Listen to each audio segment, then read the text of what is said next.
next time I'm not going to go there. And those are the kind of areas of doubt that absolutely happen. What happens when they treat it like that and it goes wrong? What does that look like when they do go for the lowest cost? If you get under the skin of it, you can see, well, actually, some parts of that technology needs changing. Others might just need an extension to maintenance to make sure somebody's there to keep it going. And with that new technology, well, there's alternative options. It's not just brand new. Communicate your value clearly. Can you get across the different stakeholders and articulate why it's important?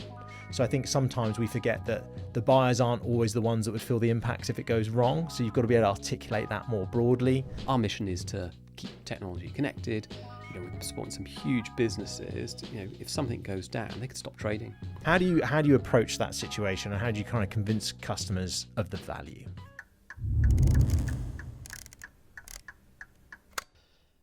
We're two tech CEOs talking about navigating the speed of change in the technology industry. This comes from the impact of tariffs, changing supply chains, opportunities with sustainability, getting the best value, but also, most importantly, winning new business. We're going to have an open, honest discussion, really sharing a bit different perspectives from our experiences in our businesses. I'm here with Anthony Levy, who started his business 17 years ago in a financial recession. All great businesses start in tough economic times, they say, and you've done very well. I mean, rapid growth, international expansion, and you've gone through some challenging times. So thinking about Brexit, COVID, supply chain shocks, and a hell of a lot of political change. And you're representing Circularity First, who's really focusing on profitable outcomes with sustainability and technology. Thank you, Andy. It's great to be here and to be talking about how to thrive in times of uncertainty. Look, you've been on a pretty powerful journey yourself. 20 years in the tech industry. You've worked across software, distribution, telco, and IT services. You successfully led, I think it's 2 exits. Is that right? Yeah, that's right, yeah. And now you're into Smart CT, which is a business that focuses on IT services and solutions across all of Europe. An award-winning organization. It's great to share this platform with you and really to dig into what it's like to run businesses like this. Yeah, absolutely excited. So it's great to be here with you. Well, let's get started with episode 2. Lowest cost versus best value. Now, I'm really interested in this topic. In this episode, we're going to talk about cost versus value, look at both sides of the equation, what it means for customers, but what it also means for suppliers, and ask ourselves the question, ultimately, in this highly competitive market, is either side really getting what they want?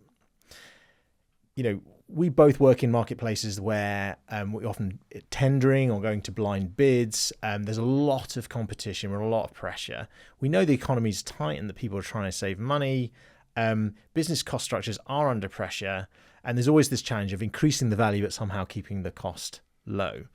I'm particularly interested, Andy, in your business model. When you're providing service solutions for people across their networks, really critical infrastructure, often in bids and tenders, they're trying to treat your services like a commodity. Is that fair?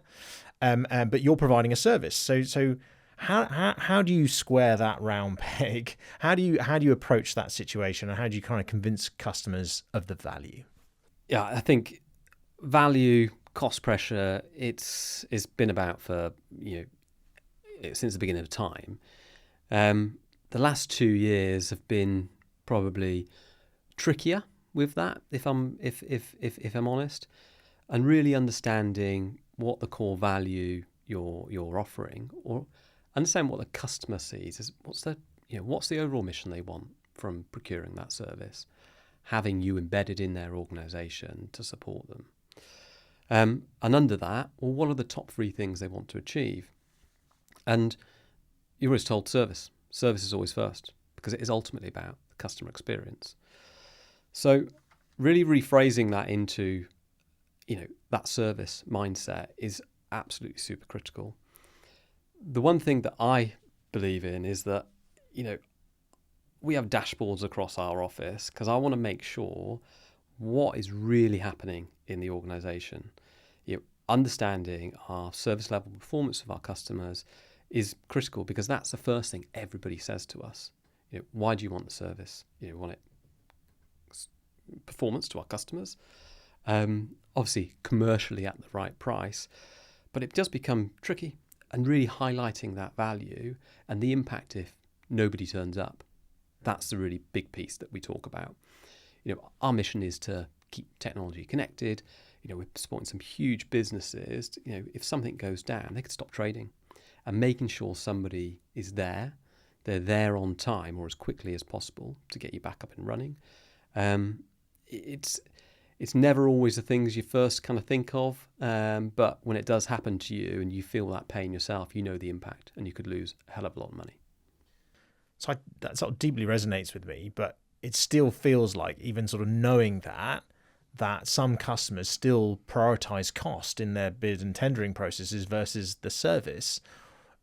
Why is that? And I guess perhaps more importantly, what happens when they treat it like that and it goes wrong? What does that look like when they do go for the lowest cost? Ultimately, sometimes it can work out, because you might never ever get a service call. We're a tech services business, and you are ultimately beholden to getting a call to go out and deliver that service. So if they don't get any calls, it's wonderful, it's great. But when you do, and it's a critical government department, it's a retailer who's in absolute distress, a data center, websites go down, well, that's when they're going to feel it with their customers. And making sure service ethos is right at the heart of that. You've got to keep plugging and pushing away to say, this is what we do an exceptional job at that, and we're just representing our customers. So how do you want to be represented to their then customers? It's absolutely critical. And sort of, I hesitate here because it's a bit harsh, but have you got any horror stories of where you've spoken to customers and they've worked with a particular partner and it's been bad? How bad does it get when people literally scrape the bottom of the barrel? Well, I mean, if I take it into my personal life, is my wife went shopping the other day and the retailer went down. Wasn't one that we're supporting, but stuck inside a shop, full shopping trolley, and can't go. Abandoned shopping cart, out the door. Well, that's the kind of impacts that it can have, and that customer, that supermarket, perhaps couldn't generate any money. Okay, it's might be 100 customers though abandoning in their cart, £100 each, and it starts adding up. Yeah. Next time, I'm not going to go there, and those are the kind of areas of doubt that absolutely happen. If you hear about some, perhaps other type of areas in tech, you hear about lots of perhaps cyber events, and who's absolutely at fault for that.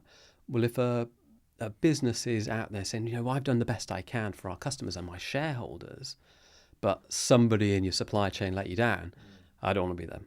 So that's a really good point. And you talk about the broader supply chain, the broader value. And a minute ago, you talked about public procurement, which I think is a really interesting one. There's been a big shift in public procurement this year. They sort of changed the Procurement Act, and in there they've sort of moved from most economic advantageous tender to most advantageous tender. Now, that's a lot of words, but what they really mean is that adding social value into the mix. And we've seen this actually reflected a little bit more in tenders ourselves this year.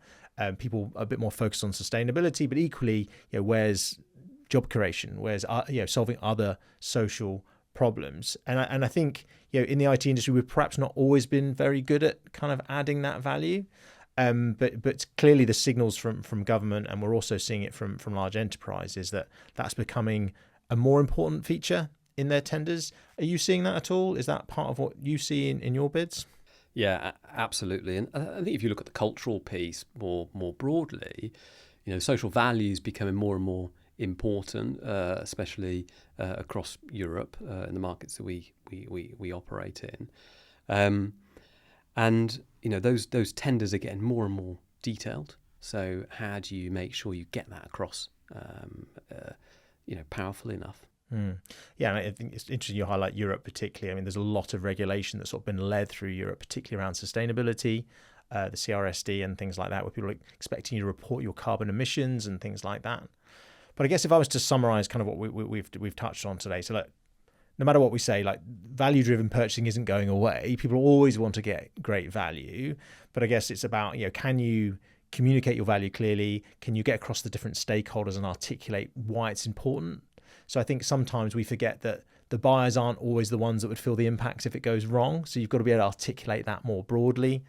And we've got to think a bit differently about what we mean by value. It's not just the pounds and the pence. It's like, what else can you do in your solution to make it more sustainable or add social value to make it more valuable for the pounds that people are paying for it? Yeah, I can add one more thing really on this, is that, when you look at the value piece and you look at the, companies might want to refresh their technology. Well, for big organizations, that's a huge, huge expense. And if you dig a bit deeper into the kind of value that you can offer, well, you might not need to refresh the whole of the estate. Lots of technical people and also from a business outcome want the extra functionality, extra features. But if you get under the skin of it, you can see, well, actually, some parts of that technology needs changing. Others might just need an extension to maintenance to make sure somebody's there to keep it going. And with that new technology, well, there's alternative options. It's not just brand new. You can look at refurbished, and that could still feel like brand new because there might be only a very, very small part of that technology change and still the latest technology. That can be through manufacturer approved or even manufacturer done as well. And I know that's something that in your business you're super interested in.